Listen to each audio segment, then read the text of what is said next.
ప్రియమైనటువంటి దైవ జనాంగమా, ఈ సమయంలో మన వాక్య ధ్యానాంశం అపోస్తలుల కార్యములు 24వ అధ్యాయం 16వ వచనాన్ని చదువుకుందాం. ఈ విధమున నేనును దేవుని ఎడలను మనుష్యుల ఎడలను ఎల్లప్పుడూ నా మనస్సాక్షి నిర్దోషమైనదిగా ఉండునట్లు అభ్యాసము చేసుకొనుచున్నాను అని అపోస్తలుడైనటువంటి పౌలు ఈ విషయాలన్నీ తెలియజేస్తూ ఉన్నాడు. దేవునికి స్తోత్రం, హల్లెలూయా. ప్రియమైనటువంటి దైవ జనాంగమా, ఈ మాటలు ప్రధాన యాజకులందరూ మరికొంతమంది పెద్దలను వారు కైసరియకు వెళ్ళి పౌలు గారి మీద విరుద్ధముగా ఫిర్యాదులు చేసినప్పుడు వారి ఎదుట ఏమాత్రము సందేహపడక సర్వశక్తిగల జీవము గల దేవుని యొక్క సన్నిధిలో తాను నిలబడి రాజుగారి ఎదుటి నిలబడ్డాడు, కానీ దేవుని సముఖములో కూడా నిలబడి ఉన్నానని తను భావించి తనంటాడు, అయ్యా, నేనును దేవుని ఎడలను మనుషుల ఎడలను ఎల్లప్పుడూ నా మనస్సాక్షి నిర్దోషమైనదిగా ఉండునట్లు అభ్యాసము చేసుకొనుచున్నాను అన్నాడు. దేవునికి స్తోత్రం. ఈ మాట మీ అందరికీ అర్థమవునుగాక. ప్రియమైనటువంటి దైవ జనాంగమా, చాలా సందర్భాల్లో మనం ఎవరిని గురించైనా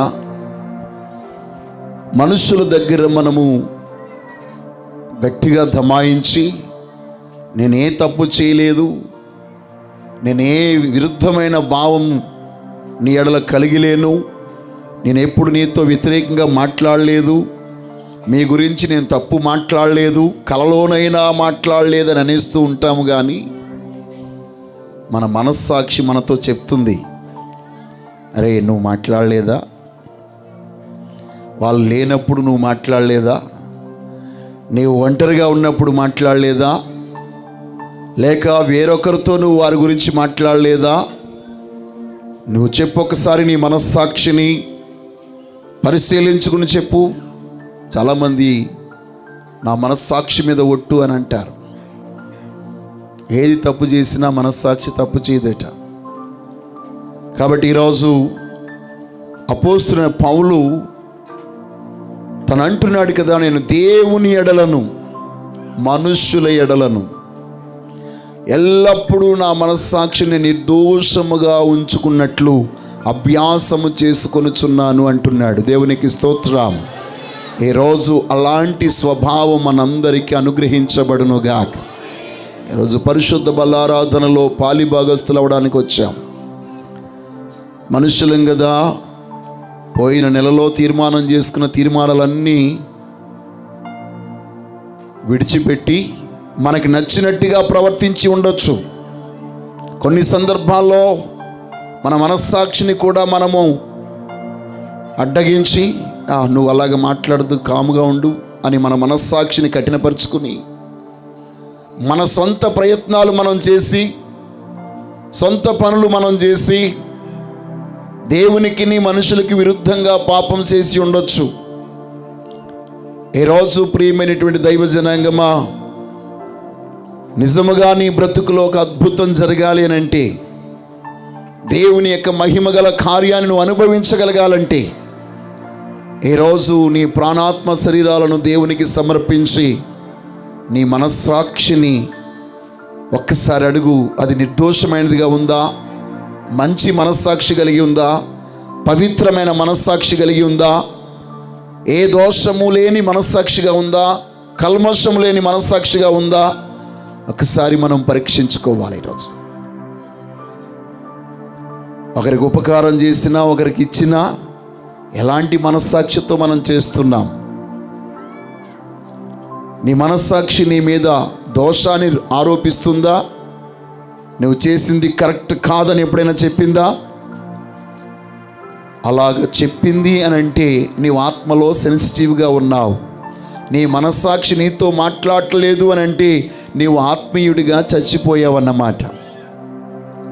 ఈరోజు మనందరి మనస్సాక్షులు మరలా బ్రతుకునుగాక.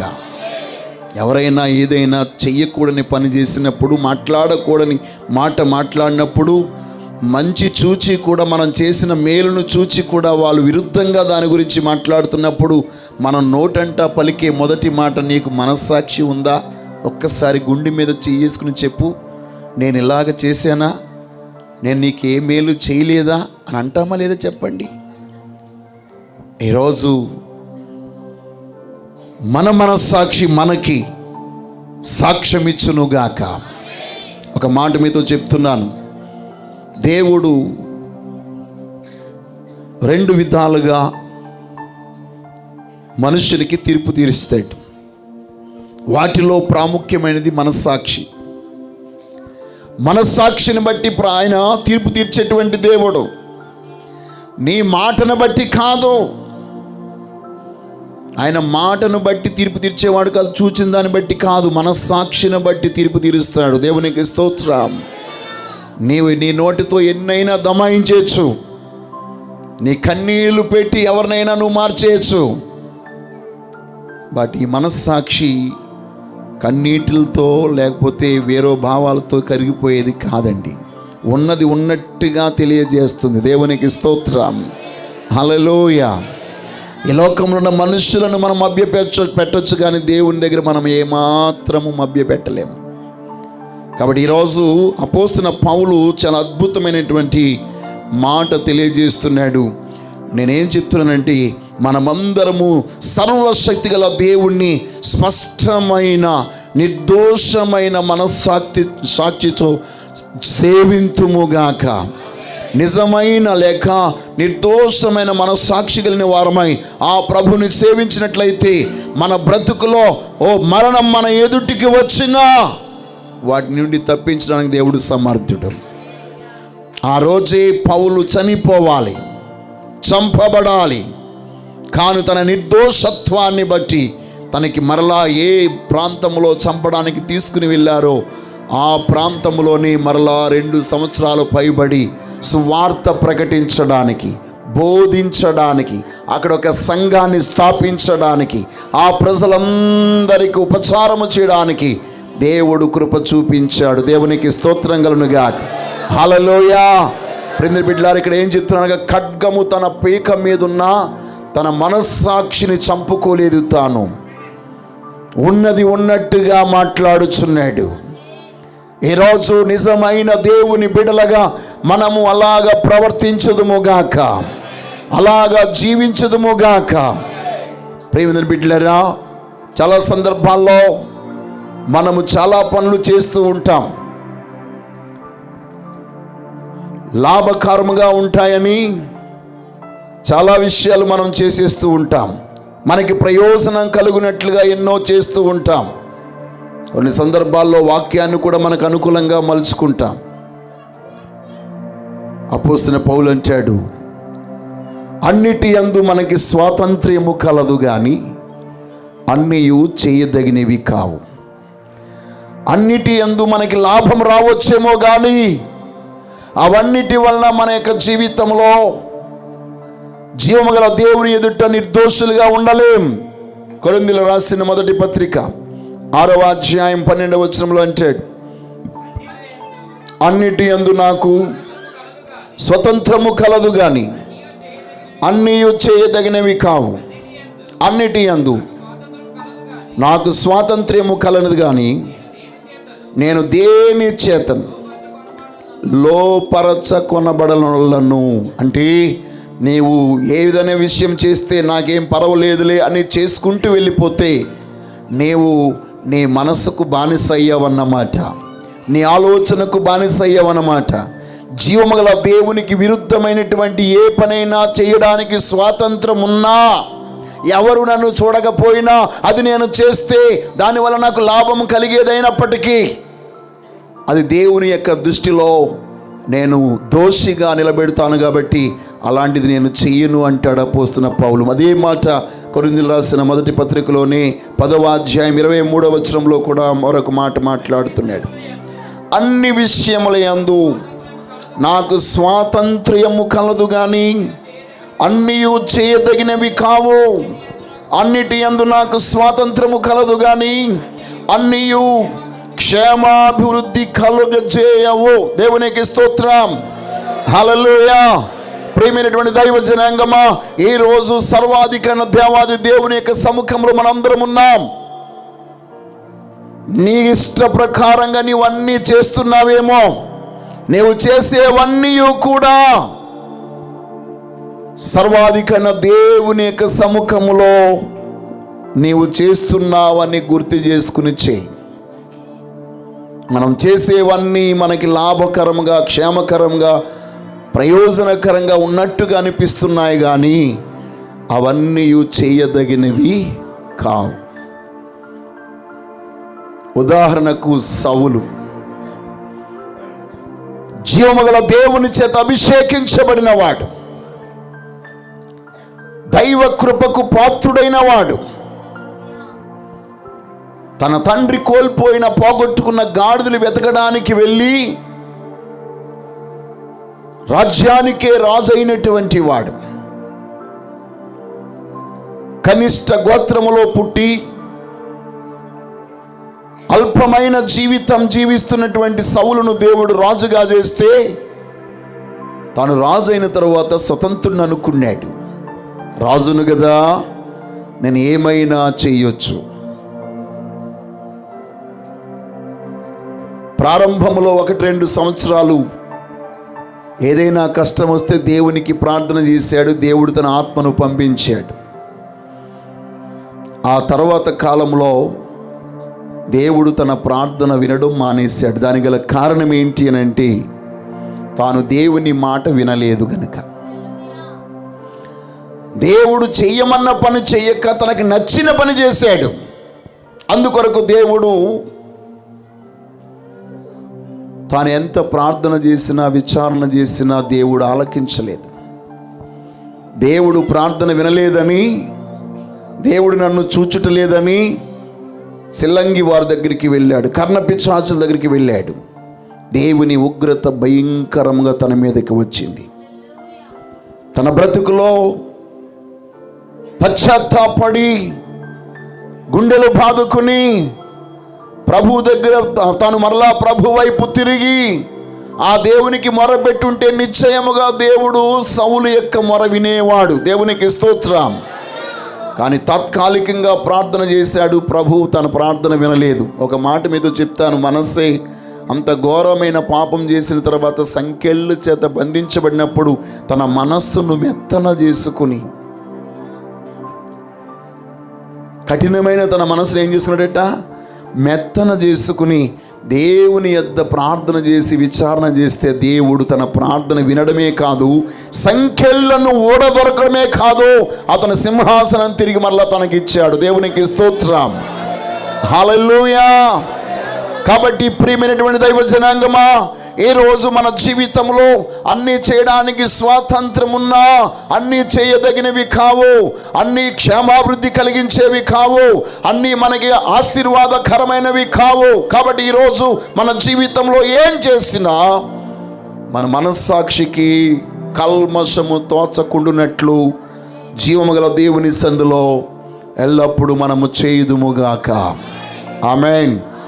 రెండవదిగా మనం చూసినట్లయితే ప్రియమైన బిడ్డలారా, మన బ్రతుకులో అన్నిటికంటే శ్రేష్టమైనది, లాభదాయకమైనది తిమోతికి రాసిన మొదటి పత్రిక 6వ అధ్యాయం 6వ వచనంలో అంటాడు, సంతుష్టి సహితమైన దైవ భక్తి గొప్ప లాభ సాధకమై ఉన్నది.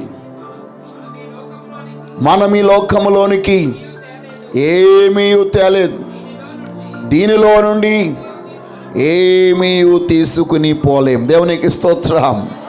ప్రియమైన వాళ్ళారా, ఈరోజు మన జీవితంలో కొన్ని కోల్పోవచ్చు, కొన్ని పొందుకోవచ్చు, కొన్ని సంపాదించుకోవచ్చు, సంపాదించుకున్నవన్నీ మనం పోగొట్టుకోవచ్చు.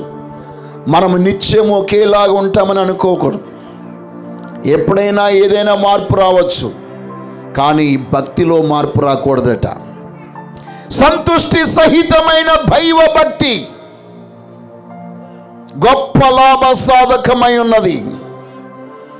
కారణమేమనగా ఈ లోకములో ఉన్న వస్తువుల మీద, పొలాల మీద, ఇల్లుల మీద, స్థలాల మీద, బంగారం మీద, వస్త్రాల మీద, బంధువుల మీద, వారందరిని బట్టి మనమందరము లాభం పొందుతాం అనుకుంటూ ఉంటాం.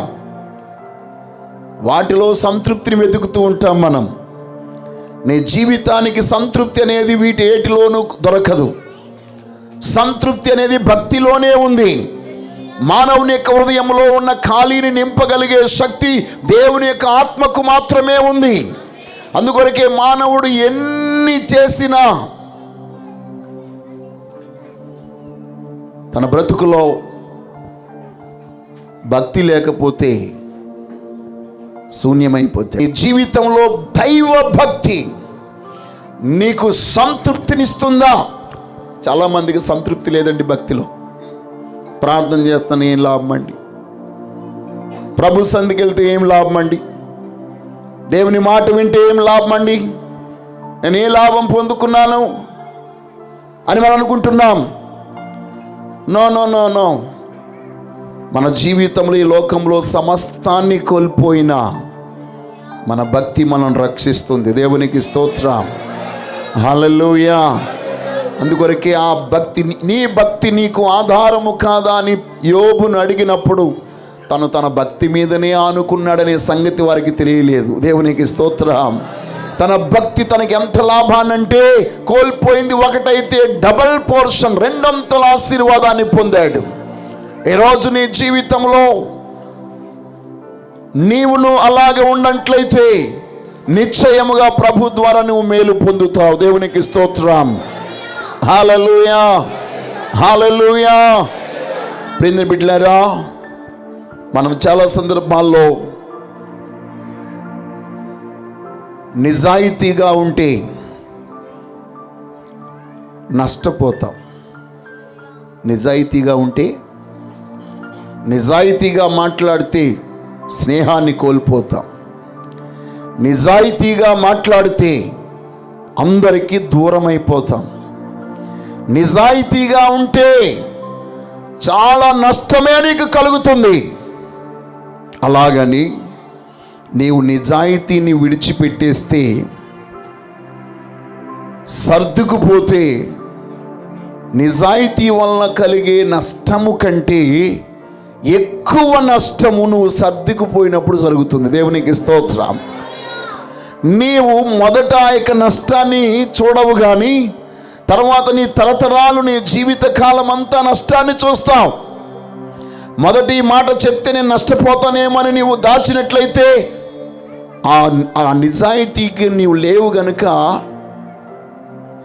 నీకు లాభం రావచ్చు, కానీ తదుపరి కాలంలో నీ యొక్క మనస్సాక్షి నిన్ను వేధిస్తూ, రాత్రింపగలు నీకు నిద్ర లేకుండా చేస్తూ, నీ మనస్సులో ఏమాత్రము నెమ్మది ఉండకుండా అది నిన్ను రోజు వేధిస్తూనే ఉంటుంది. దేవునికి స్తోత్రం కలుగునుగా.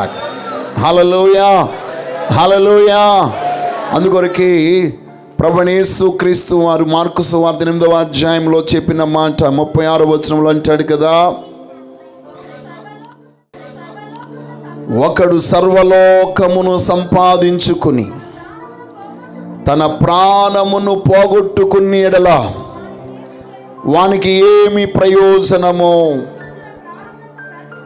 మనుష్యుడు తన ప్రాణమునకు ప్రతిగా ఏమి ఇయ్యగలుగును?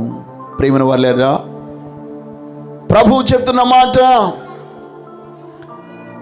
ఈ లోకమంతా సంపాదించుకుని, లోకంలో ఉన్న సుఖ సౌఖ్యాలన్నింటినీ సంపాదించుకుని, ఆస్తిపాస్తులన్నీ సంపాదించుకుని, తన జీవితంలో తన ప్రాణాన్ని పోగొట్టుకున్న ఎడల ఏం ప్రయోజనం? తన ప్రాణమునకు ప్రతిగా తను ఏమి ఇవ్వగలడు? అలాగ ప్రాణానికి ప్రతిగా ఏదైనా ఇవ్వగలిగితే కోటీశ్వర్లందరూ తమ ప్రాణాన్ని కొనేసుకునేవాళ్ళు. దేవునికి స్తోత్రం. అది ఏ యొక్క ల్యాబ్లో దొరకట్లేదు, అది ఏ డాక్టర్ దగ్గర లేదు. చెప్పాలంటే అనేకులకు ప్రాణం ఇచ్చినటువంటి వైద్యులే వారి ప్రాణాన్ని కోల్పోతున్నారు. చాలామంది ప్రాణాలను కోల్పోయారు కూడా. ఈ లోకంలో ఎక్కడ మన ప్రాణం లేదు, ఏ సంపాదనలోనూ ప్రాణం లేదు. ప్రభువైన యేసు క్రీస్తునందు విశ్వసించుటలోనే మన ప్రాణం మనకు దక్కుతుంది. దేవునికి స్తోత్రం. ఆయన కృపయే మనం రక్షిస్తుంది. దేవునికి స్తోత్రం కలుగును గాక.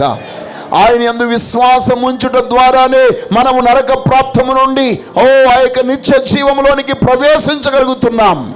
కాబట్టి ఈ రోజు నీ జీవితంలో నీ మనస్సాక్షిని అడుగు. ఈ లోకంలో సంపాదించుకునడం ద్వారా నిజాయితీగా నువ్వు సంపాదిస్తే నీకు గౌరవ మర్యాదలు ఉంటాయి. అక్రమముగా సంపాదిస్తే నిన్నెవడు లెక్క చేయడు. నీ ధనాన్ని చూసి ఎవడు భయపడ్డు, అందరు నిన్ను అవమానపరుస్తారు. కానీ నిజాయితీగా నువ్వు సంపాదిస్తే దాన్ని ముట్టుకోవడానికైనా ఎవరైనా భయపడతారు. దేవునికి స్తోత్రం. హల్లెలూయా. కాబట్టి ఈరోజు మన జీవితంలో మన మనస్సాక్షిలో నిజాయితీ ఉండాలి. చూడండి, ఒకసారి రాజు అయినటువంటి ఆహాబు తన నగరుని విడిచి తన నగరు బయటికి వచ్చాడు. నగరుని ఆనుకుని నాబోతు ద్రాక్ష తోట విస్తారమైన పంట పండిస్తుంది.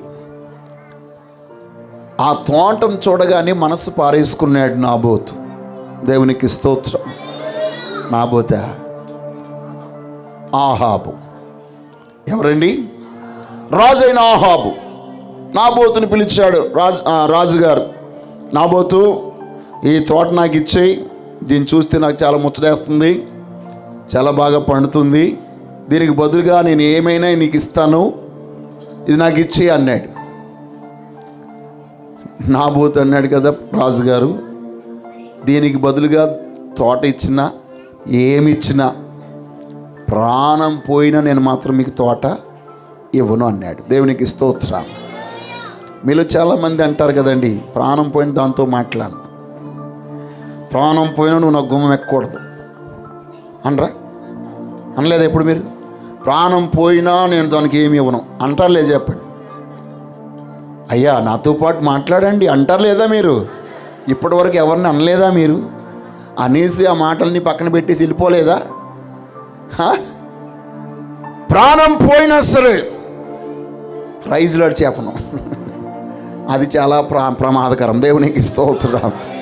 ప్రాణం ఉన్నప్పుడే అందరికి ప్రైజ్లాడు చెప్పండి. దేవునికి స్తోత్రం.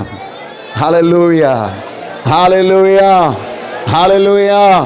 మీలో ఎంతమంది అండి ప్రార్థన ఆమేన్ చెప్పగానే ఈరోజు ఒక క్రొత్త వ్యక్తితోనైనా మాట్లాడి వారితో ప్రేమగా మాట్లాడి వారి ప్రేమను పొందుకోవాలి, వాళ్ళ గురించి నేను అడగాలి, నా గురించి వారికి చెప్పాలి అని ఒక ఫ్రెండ్ను, ప్రార్థన ఫ్రెండ్ను సంపాదించుకున్న వాళ్ళు ఎంతమంది ఉన్నారు మీలో? ఎప్పుడు మీకున్న ఫ్రెండ్ తప్ప ఇంకొక ఫ్రెండ్ ఉన్నాడా? నాకు వందలాది మంది ఉన్నారు, మన చర్చిలో కూడా వందలాది మంది ఉన్నారు కదా. మీరు ఎందుకు మరొకరితో మాట్లాడరు? ఎప్పుడు మాట్లాడే వాళ్ళతోనే మాట్లాడుతుంటారు. ఒకరి ఎడల ఒకరు ప్రేమను పంచుకోండి. దేవునికి స్తోత్రం. వీళ్ళు శపథం చేశారట, ప్రాణం పోయినా నేను మాట్లాడను అని. ఆహాబుకి మాట నచ్చలేదండి. నాబోతు చెప్పిన మాట నచ్చక వెళ్ళిపోయి మూతు ముడుచుకుని యెజబేలు చక్కటి విందు తయారు చేసి టేబుల్ మీద పెట్టి, రావయ్యా భోంచేతుకునంటే నేను రానంటే రాను, నేను మాట్లాడనని చెప్తే మూతు ముడుచుకుని మాట్లాడుకుంటూ ముఖం ముడుచుకోవడమే కాదు చేతులు కాలు కూడా ముడుచుకుని పడుకున్నాడట మంచం మీద. బుజ్జగించింది. ఏంటి కారణం? మాట్లాడలేదు చాలాసేపు.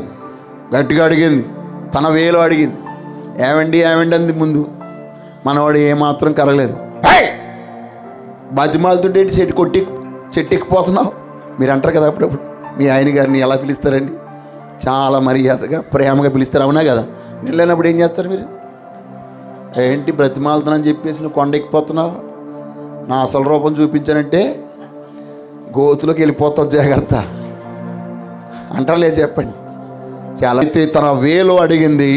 అప్పుడు నోరు విప్పి మూతి ముడుచుకున్నవాడు నోరు తెరచి, మన ప్రక్కన నాబోతున్నాడు కదా, ఆ తోట చూస్తే మనసు ఎందుకో దాని మీద పడ్డది, ఆ తోటను ఇచ్చారా, నీకు ఏదైనా ఇస్తాను ప్రతిగా అని అన్నాను. నేను సచిన ఏమని అన్నాడు, నా మనసు అంతా నేను రాజునై ఉండి కూడా అది పొందుకోలేకపోయినని బాధ అనిపోతే నాకు చాలా బాధగా ఉందని అంటే ఇప్పుడు అంటది, లే నీవు ఈ దేశానికి రాజువు కదా, నీ మాట ఏమంటే అదే జరుగుతుంది కదా, నువ్వు లే నేను నీకు ఇస్తా తోట అని చెప్పింది. మనోడు వెంటనే లేచిపోయి ఆవిడ చెప్పిందంటే జరిగిపోద్ది. దేవునికి స్తోత్రం. వెంటనే నాబోతు గారి యొక్క స్వగ్రామంలో ఉన్న పెద్దలందరికీ, అక్కడ ఉన్నటువంటి సామంతులకును ఒక ఉత్తరం రాసింది. ఏం రాసిందండి? ఉత్తరం. ఏంటి ఉత్తరం తెలుసా? ఇదిగో, ఈ నాబోతు దేవుణ్ణి రాజుని దూషించాడు, బహిరంగంగా తీసుకుని వచ్చి రాళ్లతో కొట్టి చంపేయండి అని సాటింపేయడానికి 2 పనికిమాలను ఏర్పాటు చేయండి. ఆ 2 పనికిమాలు వచ్చి వీడి గురించి సాక్ష్యం చెప్పగానే రాళ్ళతో కూడా చంపేయండి అని చెప్పేసి తాకీదు పంపించింది. అది చేయడానికి మనస్సాక్షి ఉందండి. దానికి మనస్సాక్షి లేదు కాబట్టి అంత ఘోరమైన పని చేసింది. ఏమండి, దేవుడిని దూషించాడు ఆయన, రాజుగారిని ఆయన దూషించాడా? రాజుగారు, అయ్యగారు నేను ఆ తోట నేను ఇవ్వలేను, నా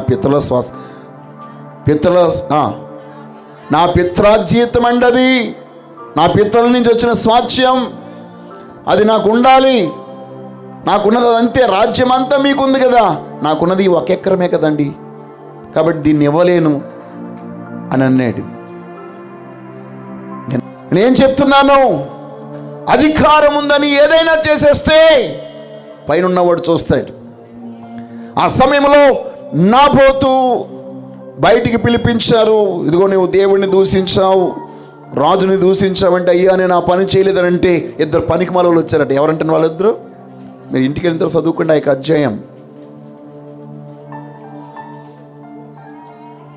రాజుల మొదటి గ్రంథం 21లో ఉంటుంది ఈ స్టోరీ అంతా. ఆ పనికిమాలోళ్ళు ఇద్దరు వచ్చి సాక్ష్యం చెప్పారు, నేనున్నాను, నువ్వు పలానా వాళ్ళ దగ్గర అంటావు నేనున్నాను, నువ్వు పలానా వాళ్ళ దగ్గర అంటావు నేనున్నాను అని చెప్పి వాళ్ళు సాక్ష్యం చెప్తే, ధర్మశాస్త్ర ప్రకారంగా 2 సాక్షుల మీద వారు చెప్పిన సాక్ష్యము రుజువైందని నమ్మకం కుదిరి రాళ్లతో కొట్టి చంపేయాలని ధర్మశాస్త్రం. చూడండి, శాస్త్ర ప్రకారంగానే చేసింది ఏమి, కానీ ఎలాంటి బుద్ధితో చేసింది? కుయుక్తితో చేసింది. అతను చంపించేసింది. నువ్వులే వెళ్ళి నాబోతు పొలాన్ని స్వాధీనం చేసుకుని వెళ్ళి అని చెప్పేసి ఆహాబుతో చెప్పింది. ఆహాబు గారు తన యొక్క రథాన్ని తీసుకుని బయలుదేరి ఆ నాబోతు యొక్క పొలములో అడుగు పెట్టబోయాడు. పెట్టనివ్వలేదు దేవుడు. దేవునికి స్తోత్రం, హల్లెలూయా. వెంటనే ఏలియాతో దేవుడు అంటున్నాడు, ఏలియా లే, నిర్దోషి అయినటువంటి నాబోతు యొక్క పొలాన్ని, ద్రాక్ష తోటను ఆక్రమించుకోవడానికై, స్వాధీనం చేసుకోవడానికై ఆహాబు బయలుదేరి ఉన్నాడు. అతడు తోటలోనికి వెళ్ళక ముందే నువ్వు అతను అడ్డుకో. తనతో చెప్పు, నాబోతు రక్తాన్ని నువ్వు ఎక్కడైతే సిందించావో, ఏ స్థలమందైతే నువ్వు నాబోతు రక్తాన్ని రాళ్లతో కొట్టి సిందించావో, ఆ స్థలమందే నీవు నీ రక్తమును సిందించవలసి వస్తుంది. నీవు చేసినటువంటి పాపం చాలా ఘోరమైంది. ఎందుకంటే నిర్దోషమైన రక్తం నువ్వేం చేసావు? సిందించావు అని చెప్పగానే ఏలియా గారు వెళ్తాగా మనోడే, నా విరోధి నువ్వు అప్పుడు వచ్చేసావు నా మీదకి, నా పగవాడా, నీ చేతిలో నేను చెక్కబడ్డానా? నీ అసలు చెక్కబడకుండా ఉండాలనుకుంటే నువ్వు నీ చేతిలో నేను చెక్కబడుతున్నానేంటి? విచిత్రం ఏంటంటే ఆహాబు ఏలియాని వెతికినప్పుడల్లా ఏలియా దొరికేవాడు కాదు. ఆడు కనపడకూడదురా బాబు అనుకున్నప్పుడు కనబడేవాడు ఏలియా. దేవునికి స్తోత్రం కలుగునుగా. హల్లెలూయా, హల్లెలూయా, హల్లెలూయా. ప్రింది బిడ్డలారా, మన జీవితంలో కొన్ని అలాగే జరుగుతుంటాయి. మనం వెతికినప్పుడల్లా దొరకవు, మనం వెతకలేనప్పుడే దొరుకుతూ ఉంటాయి. ఈరోజు ఆహాబును దేవుడు విడిచిపెట్టాడంటారా? తాను ఆ పని చేయకపోయి ఉంటే తన తరతరాలు రాజ్య పరిపాలన చేసి ఉండేవాళ్ళు. దేవుని యొక్క దృష్టిలో తాను దోషిగా నిలబడ్డాడు గనుక, తన మనస్సాక్షి దేవుని ఎదుట నిర్దోషముగా లేదు గనుక, దేవుడు తన ప్రవక్త అయినటువంటి ఏలియా ద్వారా చెప్పినట్టుగానే అతని యొక్క రక్తము, అతని భార్య యొక్క రక్తము, అతని కుటుంబం యొక్క రక్తము అదే స్థలములో సిందించారు. దేవునికి స్తోత్రం కలుగునుగా. హల్లెలూయా, హల్లెలూయా. అప్పుడు చూడండి, నిజాయితీగా ఉన్నాడు నాబోతు, మూల్యం చెల్లించాడు. అవునా కదా? నిజాయితీగా ఉన్నటువంటి నాబోతు నష్టపోయాడు. ఏం నష్టపోయాడు? ప్రాణమే నష్టపోయాడు. కానీ తన తరాలు, తన బిడ్డలు ఆ పొలమును అనుభవించారు. దేవునికి స్తోత్రం. కానీ నిజాయితీగా లేకుండా తన ఇష్ట ప్రకారంగా జీవించి లేనిపోని వాటినన్నిటిని కల్పించి చేసినటువంటి యెజబెలు ఉన్నదా? ఆహాబు ఉన్నాడా? రాజే గాని సింహాసనమే లేకుండా దేవుడు చేశాడు. రాజ్యమే లేకుండా చేశాడు. వంశమే లేకుండా చేశాడు. వారిని అసలు అక్కడ నివాసమే లేకుండా చేశాడు. ఈరోజు నీ జీవితంలో నువ్వు నిజాయితీగా ఉన్నావు, భక్తి కలిగి ఉన్నావు, నిన్ను నీవుగా నిర్దోషిగా నువ్వు నిలబెట్టుకుంటున్నావు. తద్వారా నీకు కొంత నష్టం కలగవచ్చు. కొందరికి నువ్వు ఇష్టం లేకపోవచ్చు. కొందరు నిన్ను దూరం పెట్టవచ్చు. కొందరు నిన్ను నీ మీద లేనిపోయిన అపవాదులు పలకొచ్చు. వారందరూ రకరకాలుగా మాట్లాడి ఉండొచ్చు. కానీ సర్వశక్తుల దేవుడు నీ నిర్దోషత్వాన్ని, నీ నిజాయితీని, నీ నమ్మకత్వాన్ని చూస్తున్నాడు. ఆయన నీకు అన్యాయం చేసేవాడు కాదు. వ్యక్తిగతంగా నీకు అన్యాయం జరగవచ్చేమో, కానీ నీ బిడ్డలకు ఆయన ఎప్పుడు న్యాయం చేస్తాడు. దేవునికి స్తోత్రం. హల్లెలూయా, హల్లెలూయా, హల్లెలూయా. చులకనైన ఈ శ్రమ కలిగింది కానీ, చులకనైన ఈ బాధ కలిగిందని మనం రాజీ పడిపోవద్దు. రాజీ పడిపోతే లేనిపోని సమస్యలోనికి వెళ్ళిపోతాం. కాబట్టి ఈరోజు ఆ యొక్క న్యాయపీఠం ఎదుట నిలబడినటువంటి పౌలు, అయ్యా, మనుష్యుల ఎడలను, జీవముగల దేవుని ఎడలను నేను నిర్దోషమైన మనస్సాక్షి గలవాడనై ఉన్నానని చెప్తున్నాడు. ఈ రోజు నేను మీ అందరికి తెలియజేస్తున్నాను, పరిశుద్ధ బల్ల ఎదుటకు వచ్చినప్పుడు మీరు ఈ మాట చెప్పి పరిశుద్ధ బలను పుచ్చుకోగలరా? అలాగ తీసుకుంటే దేవుని యొక్క ఆత్మ కార్యం ఇప్పుడే మీ ప్రాణాత్మలో జరగడం ప్రారంభమవుతుంది. గొప్ప విడుదల మీరు పొందుకుంటారో, స్వస్థత మీరు పొందుకుంటారో, సమాధానం మీరు పొందుకుంటారో, మేలులు మీరు పొందుకుంటారో, విడుదల మీరు పొందుకుంటారు. ప్రభువుకు అసాధ్యమైనది ఏమీ లేదు. సమస్త కార్యాలు మీరు పొందుకుంటారు. దేవునికి స్తోత్రం. హల్లెలూయా, హల్లెలూయా. ప్రేమ బిడ్డలారా, మన యొక్క మంచి మనస్సాక్షి మన సాక్ష్యాన్ని కాపాడుతుంది. మన మంచి మనస్సాక్షి మన సాక్ష్యాన్ని కాపాడుతుంది. అందరూ అబద్ధపు సాక్ష్యాలు చెప్పవచ్చు, కానీ నీ సాక్ష్యం మంచిదని, నిజమే నీ మనస్సాక్షి మాత్రమే కాదు, లోకంలో ఉన్న వారందరూ నిన్ను గూర్చి సాక్ష్యం చెప్పేలాగా దేవుడు చేస్తాడు. చూడండి, కొరింథీయులు రాసిన 2వ పత్రిక 1వ అధ్యాయం 12వ వచనం. మా అతిశయమేదనగా భౌతిక లౌకిక జ్ఞానమును అనుసరింపక దేవుడు అనుగ్రహించు పరిశుద్ధతతోనూ నిష్కపటముతోనూ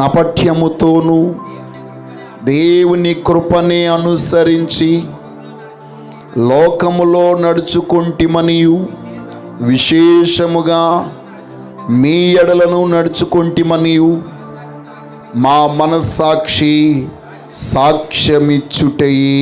దేవునికి స్తోత్రం కలుగునుగాక. హల్లెలూయా.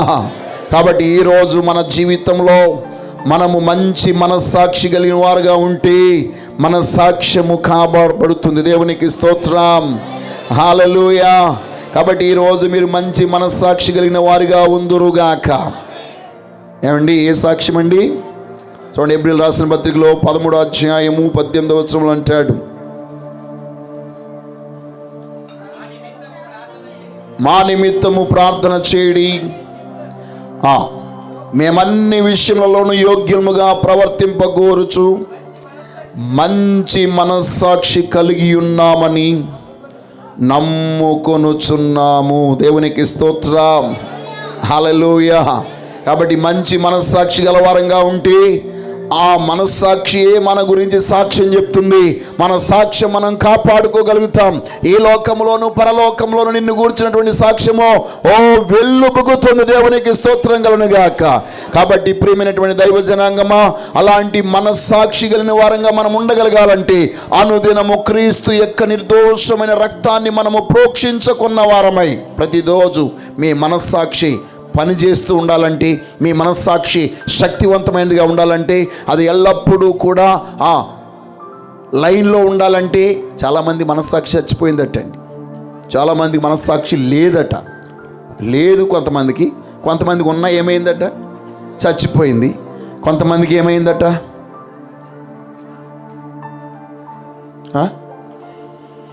మనసే లేదు, ఇంకా సాక్షి ఏముంటుంది. దేవునికి స్తోత్రం. కానీ ఎబ్రీ గ్రంథకర్త అంటాడు కదా,